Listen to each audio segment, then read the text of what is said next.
So I'll start 1 minute early with just introducing myself. I'm sure many of you already know who I am, but for those who don't, I'm Bruce Richardson, and as you can see from the slide template I used, I work for Intel. I'm on the DPDK tech board, and I've been working on DPDK for 13 years now, basically since the earliest versions of DPDK. I've been working on it.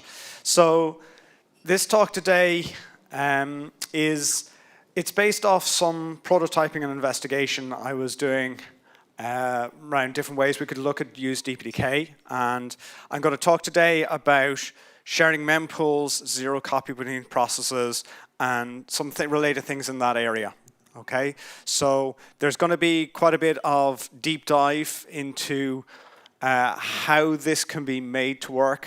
I'll be talking probably a lot about things we can't do in DPDK or things that are difficult to do in DPDK. So, you know, if at the end people have suggestions as to how things might be approached better, things might be done better, let's hear them. I've got some suggestions in this slide deck around some changes I think we could do to start scratching the surface in this area. So the overall outline of the talk is as on the screen now. So I'm going to talk about what I see as a problem statement that I'm looking to solve with these zero copy mempools or shareable mempools. Then I'll dive into the technical details. Okay, again, largely based off what I saw when I was trying to implement this myself, the issues I've encountered whenever there's choices to be made, kind of which approach I took, and try to explain why I took it. I'll talk about the things that don't work or can't be made to work right now in DPDK.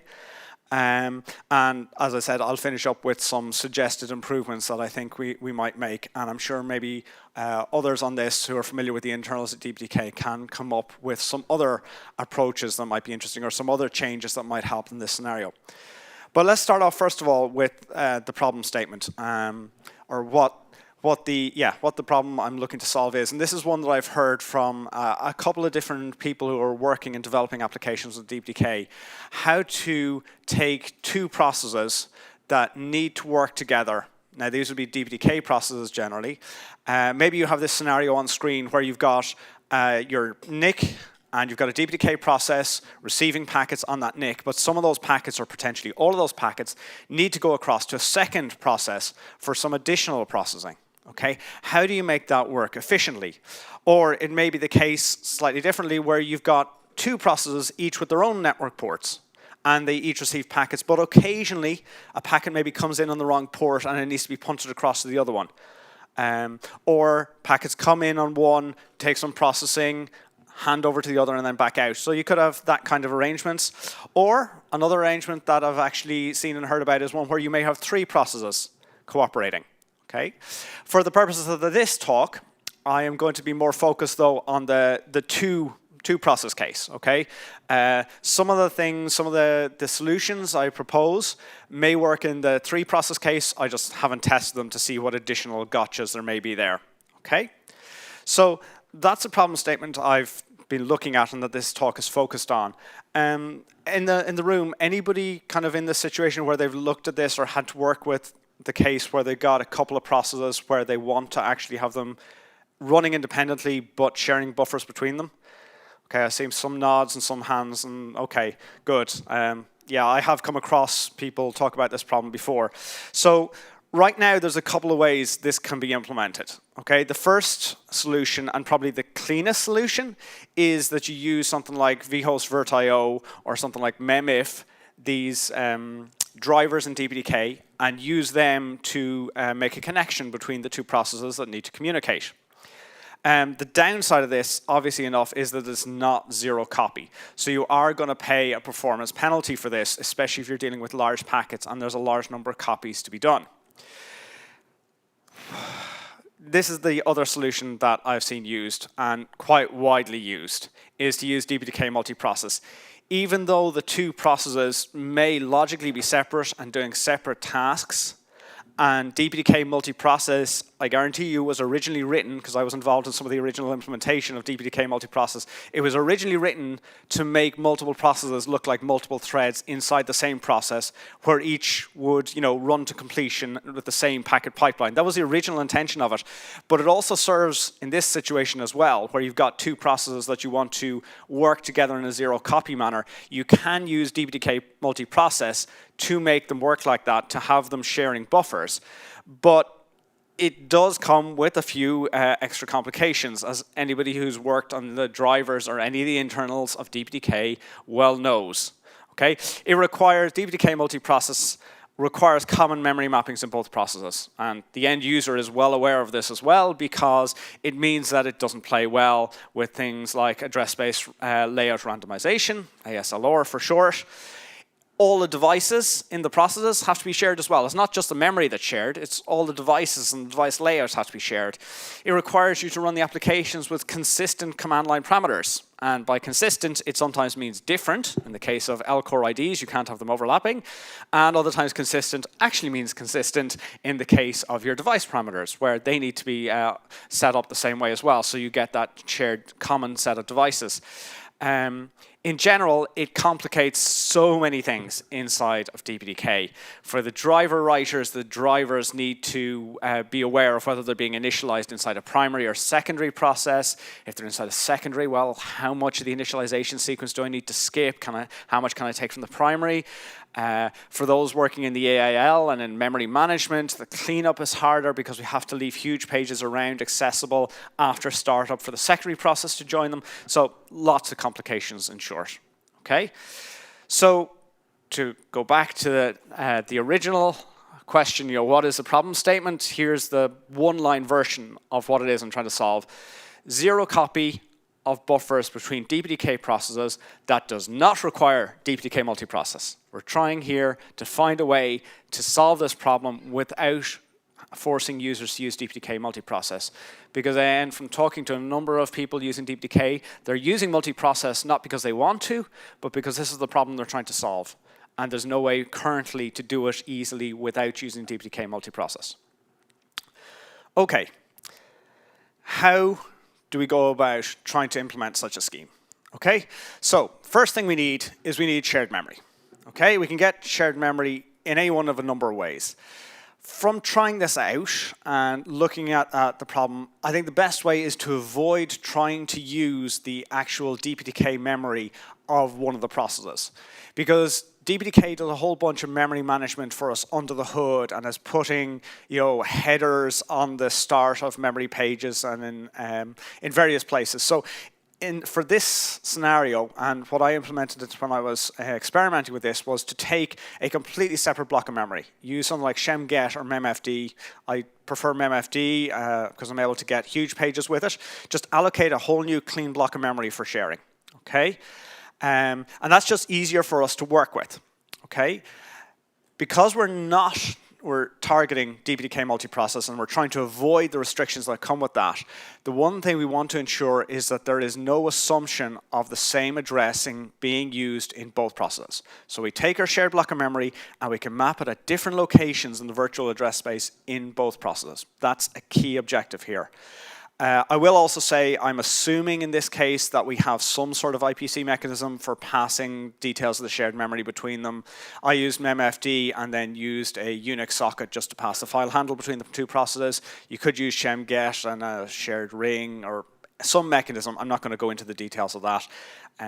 That should be fairly easy for programmers to implement. Okay, so we allocate a block of shared memory.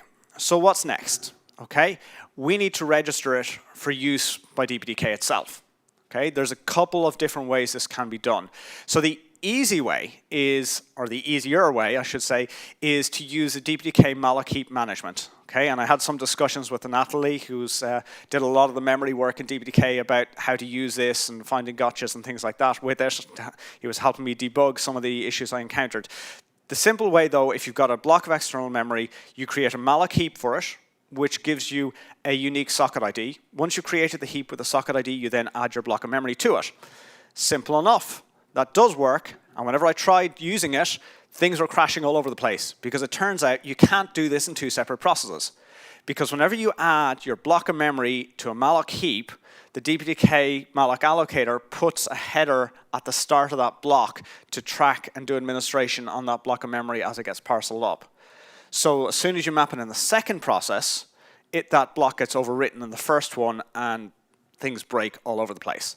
So you have to go down a level to the lower level DPDK external memory APIs in at least one of the two processes. Now you could do it in both, but I think it's for ease of use, particularly with existing code, I think one of the applications can probably use a malloc method, and you can actually hide that. I'll talk, if I have time at the end, about my prototype and how I actually hid that inside a bus driver, wrote a new driver for it.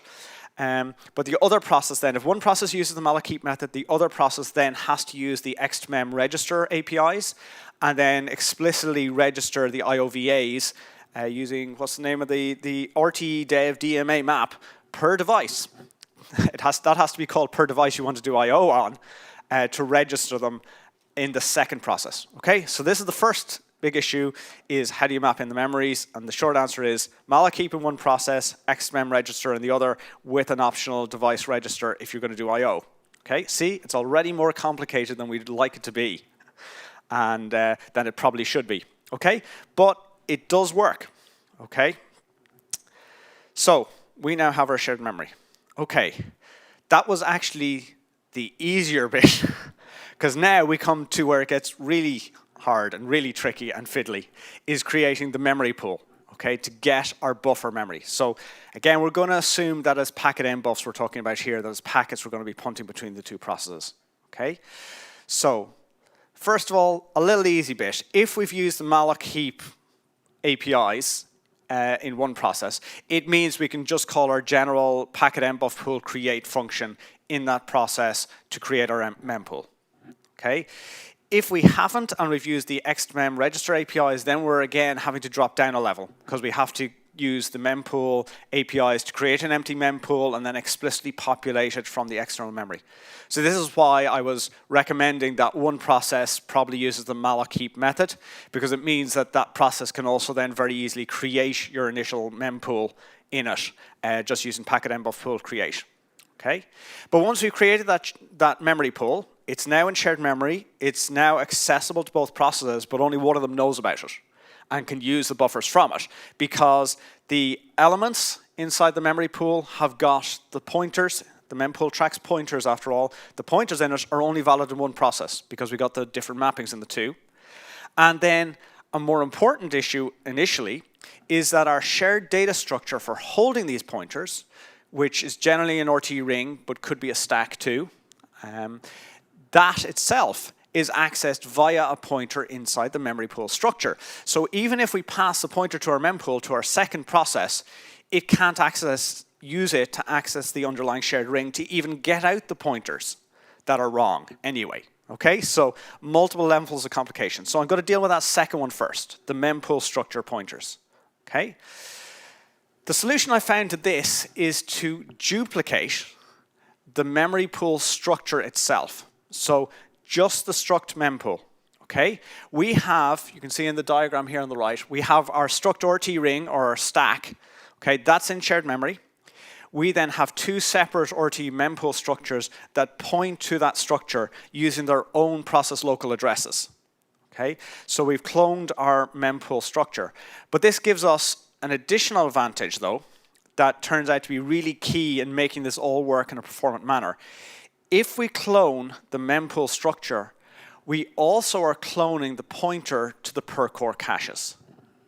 And that's a really important benefit for us in this scheme, okay? Because it means we can get rid of one other important, though albeit probably minor, restriction in the multiprocess case. You don't need to have distinct L-core IDs in your two processes. If you like your processes always to start with L-core ID 0, 1, 2, 3, irrespective of what core they're running on, you can use this scheme because the L-core caches are separate and unique per process, so they can be indexed using overlapping indexes. However, even more importantly, it means that the pointers being stored in the per core cache, they can always be pointers valid in the local process because that cache is per process. The real upshot of this is we only need to worry about pointer conversion when we're pushing pointers in and out of that underlying shared structure. So whenever you push stuff into the ring or take things from the ring or pushing them to and from the stack, that's the only point at which we need to worry about the two different address spaces. So long as we're running from the mempool cache, we're all good. So if you've got a run to completion app where all the processing is done on the core or X and TX on the one core, you never need to worry about pointer conversion because you're going to run entirely out of the mempool cache. And this is a really important benefit for such run to completion apps and for the whole scheme in general, because it means that we can create shareable mempools just using a separate mempool driver, because the mempool caches are accessed via inline functions in the mempool library. And if we needed to do pointer translation at that stage, we would have to actually change the memory pool library. But because we only need to do the translation when pushing to and from the shared ring or the shared stack, it means it can be entirely hidden inside a memory pool driver. All you need to do is to write a shareable mempool driver, and it can do your pointer conversions for you. So that's how we solve that one of the problems. Okay. The next step is to solve that other problem I talked about in terms of the different addressings, okay? How do we work with and get our process local pointers inside this memory pool driver that we're creating, okay? We have two options, as in so many cases before. One, we can decide that, well, our memory pool is just going to store offsets inside our shared memory. So make it a bit VPP-like. It'll work with offsets rather than pointers internally. And then as we NQ and DQ from the mempool, we just do the translation to and from offsets in that case. The other option is we say, well, the memory pool was originally created in process A, so we'll always store the pointers inside the address space of process A, and process B will just have to do the translation when it DQs or NQs. Personally, I think option one is more appealing because it keeps things consistent in both processes. And actually, if we're debugging, it's nice to just have the offsets inside the shared structure. But in practice, I believe either scheme should actually work. I just didn't test out option two. So that's how we do that translation. We can hide it inside the mempool library. But what about the data then? Okay, so we've got an mbuff pointer inside our process, and the mbuff pointer is now valid. But whenever we go to use the mbuff itself, as you can see in the picture here, the mbuff itself has got pointers internally. So what do we do about those?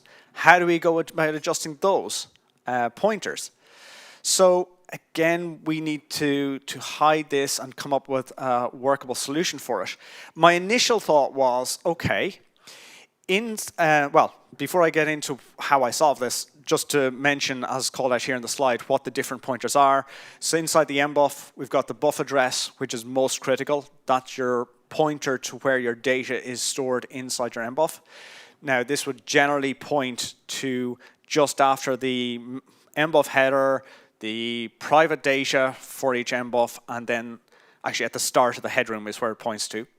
Then we've got inside the mbuff itself, we've got the memory pool pointer that points back to the memory pool this came from. So that needs to be adjusted depending on what process you're in, because the mempool is at different addresses.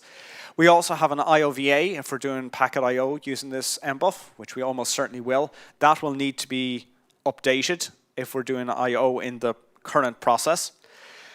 The one that we don't need to update is the next pointer, because remember, we're only looking at doing these updates whenever we push packets into the mempool or pull them back out of the shared data structure, and we don't use the next pointer in those cases. Next pointer is only used for chaining buffers inside a packet inside the app.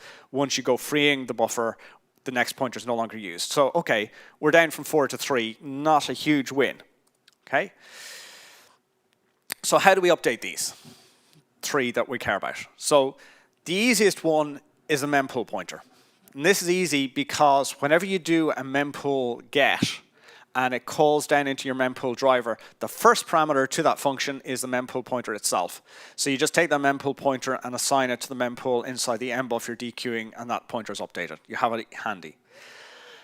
The buffer address. This caused me quite a lot of problems because, well, mainly because initially I was testing using test PMD in IO forward mode and I wasn't accessing it, and I didn't realize I wasn't setting it correctly. My initial thought was, okay, we're storing the buffer pointers inside the mempool as offsets, so let's convert all the pointers inside the mbuff to offsets as well. This doesn't work. I discovered a couple of weeks after I'd initially implemented it. The reason this doesn't work took me a while to work out, but it's all to do with how the mempool is initialized. I thought, okay, if we take our pointer, subtract our sort of mempool shared memory base address on NQ, and add again on DQ, it'll all work fine. But that doesn't work at startup, because the way the mempool initialization happens is we take our block of memory, we chunk it up into, let's say, 4K chunks. We NQ the pointers to that 4K chunks to the mempool first, and then call the init function to initialize our mbuffs. So if we're doing the subtraction to offset on NQ, the mbuff may not have actually been initialized yet, and then the initialization function comes on and overwrites all the work you've done. So whatever scheme we use to fit into DPDK right now needs to only happen on DQ, because on NQ the object may not be initialized. Now, I think in terms of future suggestions, I think maybe we should look at changing how that mbuff initialization is done if we really want to make something like this more usable, because being able to do some adjustment on NQ and DQ would be pretty powerful. We just can't do it yet. So it has to be DQ only. And I couldn't find a really good scheme that I was particularly happy with for this and that would support all kinds of mbuffs. So what I implemented when I was prototyping this was I said, right, let's limit it to direct mbuffs. We have everything in our shared memory block that we're trying to share anyway. So let's assume that our data area is immediately after the mbuff header and the private data size. Okay, let's assume it's a direct mbuff. I don't know other cases where you may need or want indirect mbuffs in this case, but I don't have a solution to make those work. But if we've got direct mbuffs, then it becomes simple addition from our mbuff pointer, add on our pre-computed offset, and that gets us our buff address. Okay. The final pointer, the last one of the three, is the virtual address. As always, we would strongly recommend that you run DPDK using VFIO rather than using UIO. And if you use VFIO, you should be able to have your IOVAs the same as your VAs in a lot of cases. So that's the easy solution for that. In terms of better alternatives, maybe recalculating again based off assumed direct mbuffs would also work if you happen to have an IOVA base address for your shared memory segment. If your shared memory segment is contiguous in IOVA space. If it's not, that's a whole other problem that somebody can feel free to go and investigate. But for now, if you're running in VA mode, you just are able to reuse your buff address as your IOVA. So that's that problem solved. On to the next one. Okay. We've got our mempool sorted. We've got our two processes able to allocate and receive mbuffs between them. How do they then pass the mbuffs from one process to the other process? Because that ultimately is where we want to get to be able to pass them back and forward easily and be able to access them. This actually was the easiest part of the whole process because this is under the application control. The difficulty with the mempool is whenever you're allocating or freeing from the mempool, it may not be the application doing it itself. Think of the packet IO case where you're using a pull mode driver. The buffers are allocated inside the RX function, and the buffers are freed from within the TX function. So the application has no control over what adjustment that is being done by that RX and TX function because it's done by the pull mode driver. So you have to have everything hidden inside the pull mode driver. Whenever it comes to passing buffers from one application to the other, then that is under the application's control. So the simplest solution here is to say, well, the app itself knows it's running in a multi-process type environment, so it can do the translation itself. However, if you want to make life even easier for yourself, you can use something like write an ethdev driver to do the translation under the hood, in which case you do a TX burst to send packets to the other application and have the ethdev do the translation under the hood, right to the ring, and then an RX similarly pulls them out of the ring, does offset to pointer translation on the other side. So wrapping in an ethdev is probably the easiest way to do this, but overall it's not a hugely complicated area. You create your shared ring, you push packets in between them. And now we have a working system. Now we have two processes, which have got a shared memory region, can do packet I/O, and can pass buffers back and forward between them. So we have pretty much solved the problem. There are some additional complications though, because like I said, this is not as easy as I probably think it should be.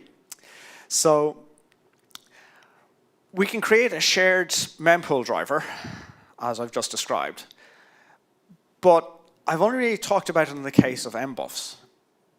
We also have applications that may use memory pools of, I don't know, crypto sessions, or may use memory pools of some other internal object that the application uses. And how can we make the shared mempools work for those?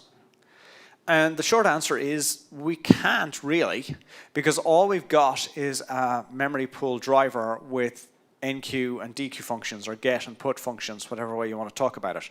So that means if you wanted to have a mempool of mbuffs, you need one driver. And if you want to have a shared mempool of some other internal application object, that application author has to go and write his own driver, own memory pool driver, which does the pointer translations for that particular type of internal object. That's not a great scenario. So I really think, again, if we want to make this usable as a solution, we should consider adding callback support or additional user function registration support to our mempool drivers.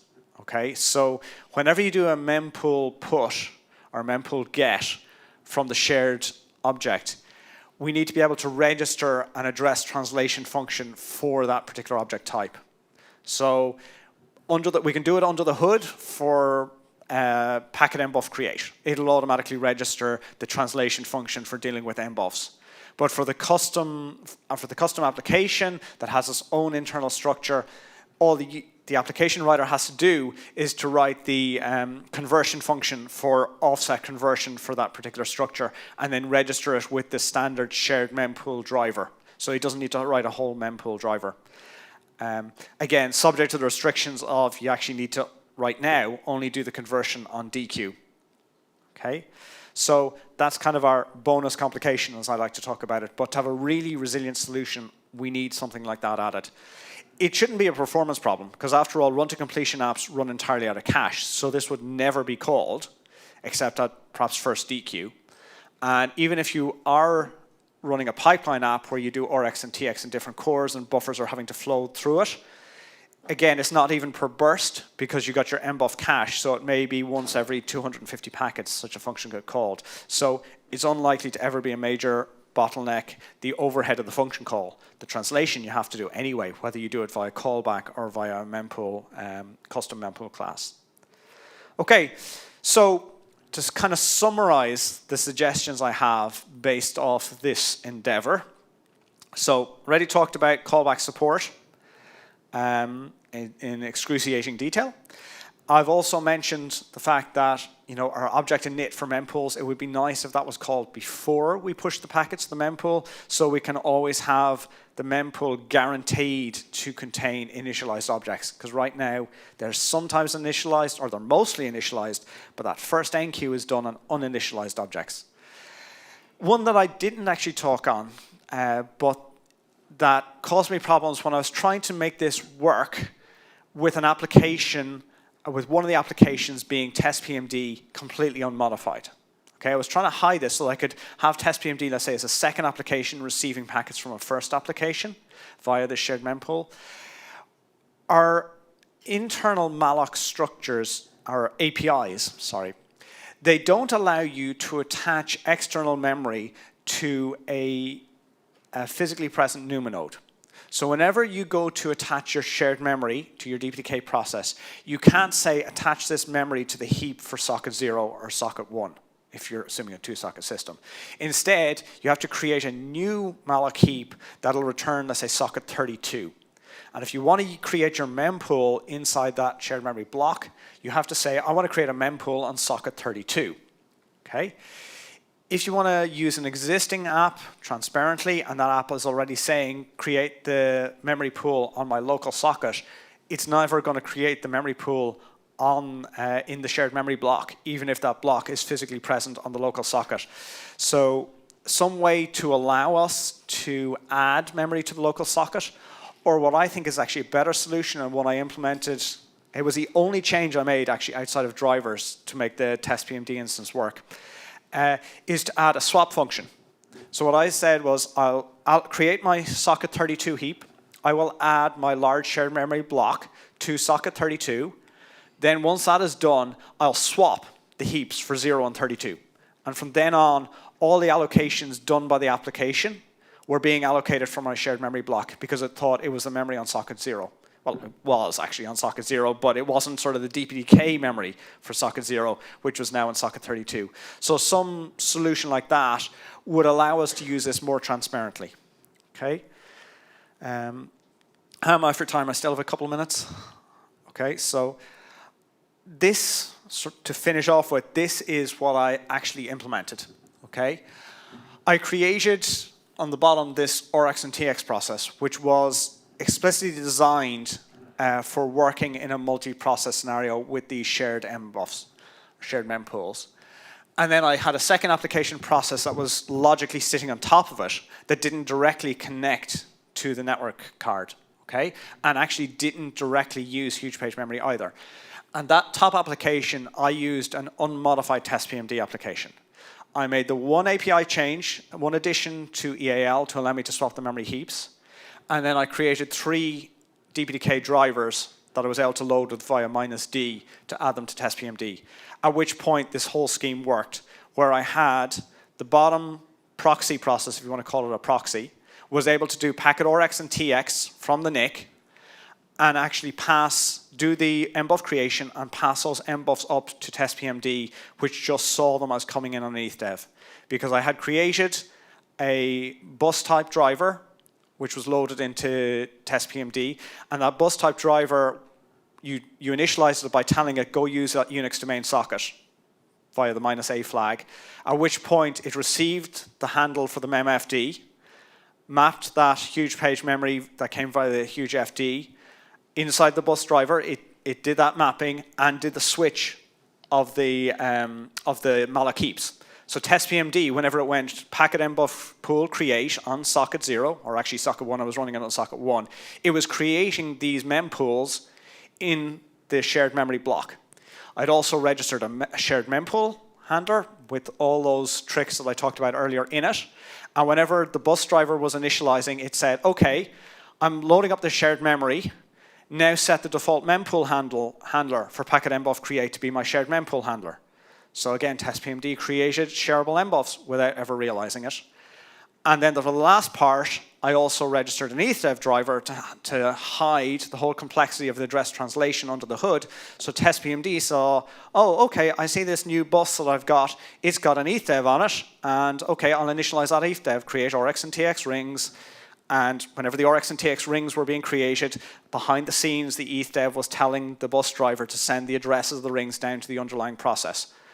And the whole thing came together. What's more, I was then able to take that test PMD instance and run it in a container. And it was still able to receive packets from the other process. But what was really nice was that container didn't need any huge page memory allocated to it, because all the huge page memory came from the underlying proxy process. And it also didn't need to run with any privileges, because it wasn't actually accessing the NIC hardware underneath as well. It was instead receiving packets from another process running somewhere else on the system without being aware of it. It was just test PMD running unmodified. So there's quite a lot of stuff we could do here. If we are able to make it work transparently like this, is really nice because you can take an existing process and put another process underneath it doing, I don't know, DPI, doing some sort of decapsulation, doing some other decryption, whatever you want. This now gives you the ability to chain at least 2 processes together. I'm not sure about working 3 processes in a chain. As I said, this was complicated enough getting it working with 2. But I think there's some really interesting possibilities here with this. So there's a quick run through how you can actually share mempools, share buffers between processes without having to use DPDK multiprocess mode. It just takes a bit of work. So at this point, I'll stop and take any questions. I think we've got 5 minutes for questions. Yeah. Wow, the queue forming. Yeah, let's take 15 minutes maybe for a question. Thank you very much, Bruce, for this work. Very interesting. So you said the application can be in a container and the RxTX process is not in a container, right? It probably could be in a container as well.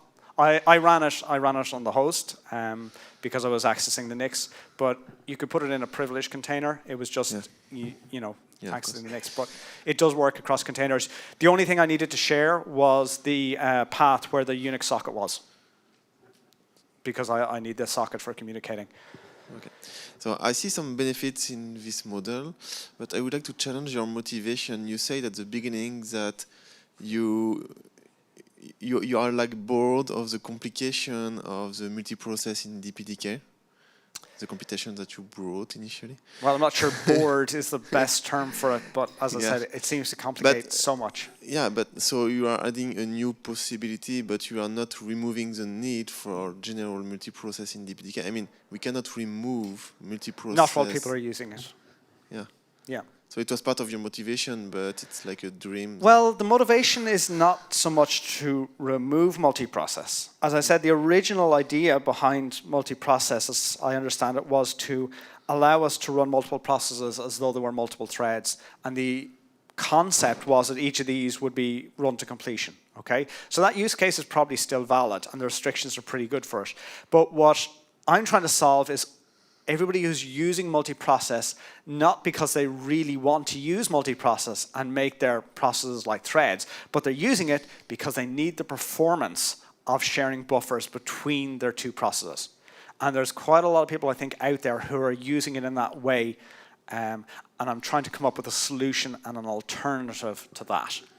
Yeah. Okay? Getting rid of multiprocess, that's a whole other discussion. Yeah. So I think we need more than even 15 minutes to cover. Yeah, we can agree that as core maintainer, we still have to maintain this multiprocess thing everywhere. I still think we probably need to maintain because people are using it.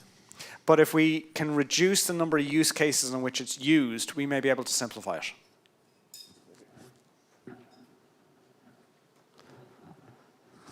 Usually the morning sessions are for checking emails, so you must have said something that you have a whole line of people waiting, so thanks.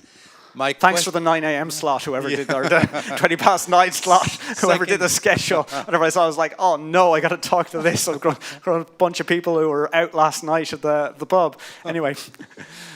Anyway, so one of the things that motivates me to wake up in the morning is to make sure Honopa's life is easy and there's no anxiety and blood pressure in his life. What I mean is, how much of this work is hardware agnostic, meaning Intel, ARM, anything? Or is this completely software, nothing to do? This is completely software, as far as I can tell. This is all standard processes. I see Hanapa gently nodding, so okay. Yeah, there's no magic hardware stickiness here or anything like that. This is just software deployment and software development. Fantastic, thank you. Yeah, no problem. Hi, Bruce. Thanks. It was a good talk. I guess I have a question more on like robustness, in the sense if one of these shared mempools process crashes, how well does it recover? Like how well does the system actually handle that? Or did you test that? Were you able to? Yeah, it depends on the scenario in which you're trying to use it. If you've got 2 peer processes and they are working literally as peers, let's say not as like this diagram, but more the previous case I showed, if I can go back to something like this with, let's say, NICs underneath, then the cleanup probably falls on the other process to clean it up. I haven't really looked into it in that case. However, in this case, which is what I was really mostly testing, that top process can go away and be restarted at will. The underlying proxy one, if it goes away, the other one doesn't crash, but it doesn't receive any input. So I'm not sure how to make it resilient for restarts. But for this bottom process, what I did was whenever the app itself, let's say the test PMD instance, whenever that died, we got a disconnect on the Unix socket, at which point what I did was I had the proxy process destroy the whole shared memory area, and that was a cleanup done. And then as soon as a new process connected, I did a new MFD create and got a clean block of 4K memory and passed it up and did the whole reinitialization sequence again. And I actually had it working with multiple processes on top, steering traffic to 3 different instances on top as well. So it does scale out that way as well. So yeah, look, it is prototyping. Like I called out in my suggestions and gotchas slide, there are a lot of things that we could do with improving. And there's a lot of stuff I haven't had the time to investigate, especially things around reinitialization sequence in the case of peer processes. So don't crash your process. That's all I can advise right now. Hey, Rose, thanks for the talk. So in this case, you are actually passing the MBUF and you are doing the conversion on the MBUF for the addresses, right? Yep. How you compare it when you are just passing the data buffer and creating an indirect buffer as some kind of dummy PMD, where you just pass the data buffer and you create a MBUF, you allocate a MBUF and you attach the data buffer and pass it as a buffer to the application. So this scheme and all that I talked about doesn't really work with indirect, well, it doesn't work with indirect MBUFs because we got no way of doing that conversion for indirect MBUFs because of the way the mempool works, and it's really, I think, due to the mempool initialization sequence, it makes it really difficult. But would you see a scenario where you'd have indirect MBUFs but using a common shared memory pool? Yep, that's one of the possibility, right? We allocate only the data buffer from the common, the shared memory which you have allocated. Yeah. We use the exactly same thing. We only get the data buffer, but lets the both process manage their external buffers. Right. Yeah, I haven't really thought about that. I really haven't. So I'm not sure I can answer that directly. I'd need to probably get a bit more detail from you exactly how the scenario you're describing would work, but it's certainly not one I've investigated. And just one small question on this one is, how are you managing the TX only and RX only scenarios? How the application is freeing the buffers? The memory pool is literally shared. So if you're doing the RX only, it'll receive the MBUF, and then it can do packet MBUF free. It goes to the memory pool, and it goes into the mempool cache, and once the memory pool cache is full, we do a memory pool put, which does the conversion from pointers to offsets to write it to the memory pool. And that memory pool is entirely common. The second process can allocate from the pool and does the reverse conversion from offsets to buffers. So there's no restrictions on RX only or TX only. Literally the entire memory pool is shared, and both processes can allocate and free buffers to and from that pool at will. It's not the case that, whenever you process from A to B, it has to go back to A again to be freed. No, B can free the buffer itself, A can allocate, and vice versa. Okay, thank you. Okay. Whew. Only 2.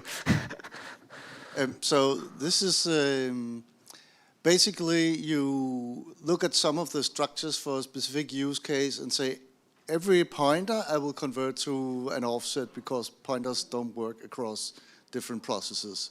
So if there were other things than just MBUFs involved, like sessions or whatever, all the pointers would need similar tricks to be converted to offsets. Yep. Have you?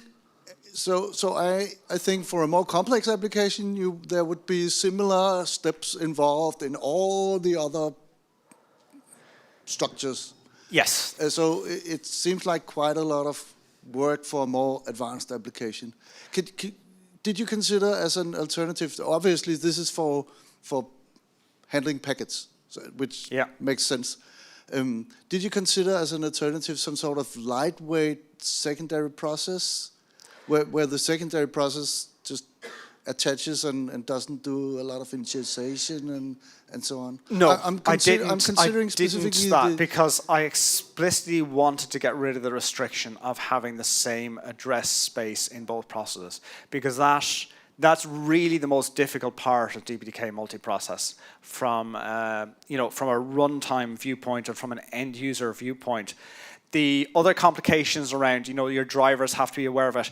That's on the DPDK driver developer. But the fact of us needing the same address space and sometimes having to turn off ASLR, which is really not a good idea, that falls on the end user. And that's something we really need to get away from, this restriction. So I was trying to find ways where we could do the pointer conversion. But yes, for more complicated applications which have buffers of different kinds of objects, each of those objects will need conversion if it's being passed across. And this is where I think we need some sort of callback infrastructure inside the mempool to register the conversion function for the different object types to make that more feasible. We could probably provide some standard ones for the DPDK standard. It would buffer also types. mean also for hashes and all other data structures would need to convert from pointers to offsets. So Yes. I won't say we should go there, but one solution could be using indexes as offsets instead. There was a proposal. It also depends on the degree of separation you want to have between your processes. So if you think about a model like this, where you've got an existing application, but you just want to have another application do some pre-processing before the buffers get to it. In that instance, the only thing you're sharing is mbuffs. Now, if you really want to split up things and have shared crypto session parameters being passed between them and share other things, yeah, that gets really complicated. But there's probably, I would hope, quite a large subset of applications that really only just want to share buffers, that the crypto is all handled in one application of the pair and the rest of the packet processing is handled in the other. And you've only got the buffers going between them. So yeah, if you've got a complicated application, loads of different data structures that you want to pass backward and forward, this is going to get, well, the whole thing, I'll be honest, is really quite fiddly. We've got to find ways to simplify it. But my objective here was to prove it's possible. And it is possible. It's just not as easy as it should be. I agree with this proposal for packet processing. The specific use case I'm thinking about is you have the main application doing all the packet processing, lots of internal states and so on, and you could have secondary processor attached to that to do monitoring tasks and survey it, right. Look into different details and just doesn't do any packet processing, but looking into the states and tables and monitoring and so on. For that scenario, I would question, how performant do those secondary processes need to be, and can they just take the hit of having to do all the conversions themselves? Rather than working in offsets, can the secondary processes just be aware that, okay, our shared memory offset for converting from here to here is this, and I'll do all the conversions myself inside the app? Because a lot of the complication here is where the app is not aware of things, or we don't want the app to be aware of things, or in the case of the mempools, the allocations and frees are not done by the app, which can be aware of it, but instead done by some other component, i.e. the Pulmo drivers, which by its nature can never be aware of whether it needs to do conversion. Yeah, so the way we solved it was just using external memory, not using DPDK for that, just like you do, and put some of our structures we need to monitor in there instead. But it would be easier if we had a lightweight attachment that we could use the structures that are already in DPDK and the huge page memory and all that, just attach to that and just look into that. Yeah, and we're I for question statistical purposes, the amount of data we are looking at are so many, so there is also some sort of performance requirement. Yeah. I like I said before, I'd question how lightweight any attachment could be due to the restriction on having the pointers being valid in both, having to have the same memory layout. That is the key complication that really I'm trying to get rid of, because I think it affects so much. So anyway, okay, thanks. I think we're kind of out of time at this point. Oh, one more. Okay. Yes, some comments on this. So first one, I think the memif already supports zero memcopy based strings. For that zero copy, is it actually zero copy or is it single copy rather than two copies? No, it's a zero copy. Because Meaning it's just normal past the memif- pointers and it just past the offsets. It still has one No, copy. there is no- Normal there is- memif is two copies. The zero copy memif is one copy. I thought like the base address will be passed to both and map it, and the offset will be playing around. We think need so. to follow up on Yeah, that, but yeah. I think even in sort of zero copy memif, I still think there's a single copy. Yeah, Okay. yeah. So normal memif has two copies because you copy from one process to a shared memory area and then into the second one. That's right, isn't it, Hanapa? Yeah. And then the faster version skips one of those two copies. I can't remember which. I'm not an expert in memif, unfortunately.